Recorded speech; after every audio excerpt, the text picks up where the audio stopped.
Plastic की आलूदगी से बचाव के लिए मुनफरिद इकदाम ने सबकी वाहवाह समेट ली। कराची में पहली बार इस्तेमाल शुदा प्लास्टिक से सड़क बना दी गई। शहर कायद में जहां प्लास्टिक का इस्तेमाल दिन ब दिन बढ़ता जा रहा है, वहीं आलूदगी में भी इजाफा तेजी से जारी है। ऐसे में एक निजी कंपनी ने प्लास्टिक की आलूदगी से शहर को बचाने के लिए मुनफरिद तरीका अपनाकर सबको हैरान कर दिया। कंपनी ने इस्तेमाल शुदा प्लास्टिक की बोतलों को रिसाइकिल करके एक सड़क तामीर की है, जिससे प्लास्टिक के फजले को कम करने और माहौल दोस्त तरीकों को फरोग देने में मदद मिलेगी। 730 फीट तवील और 60 फीट चौड़ी सड़क में 2.5 टन से ज्यादा लुब्रिकेंट्स की बोतलों को सड़क की तामीर के लिए इस्तेमाल किया गया है। ये भी कहा जा रहा है कि आम सड़कों के मुकाबले में प्लास्टिक सड़कें 3 गुना ज्यादा लचकदार और पायदार होती हैं और उनकी उम्र भी 3 गुना तवील होती है, जबकि इसकी लागत भी कई गुना कम है।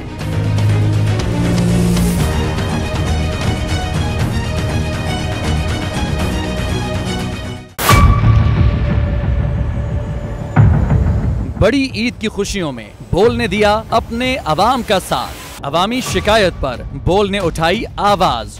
उधर पेशावर में आलाइशों को ठिकाने लगाने के लिए WSSP का खुसूसी ऑपरेशन शुरू हो गया है, जिसमें 3259 एहलकारों समेत 683 गाड़ियां हिस्सा ले रही हैं। बोल की खबर पर इदारों ने भी कसली कमर, लिया एक्शन। लाहौर में मुख्तलिफ मकामात पर आलाइशें जो है वो हमें सड़कों पर दिखाई दे रही थी, लेकिन उसके बाद जो LWMC है उनका अमला जो है वो उसके बाद फील्ड में निकला और उसके बाद आलाइशों को हटाने का सिलसिला जो है वो शुरू कर दिया गया, क्योंकि बोल है पाकिस्तान का नंबर 1 न्यूज चैनल।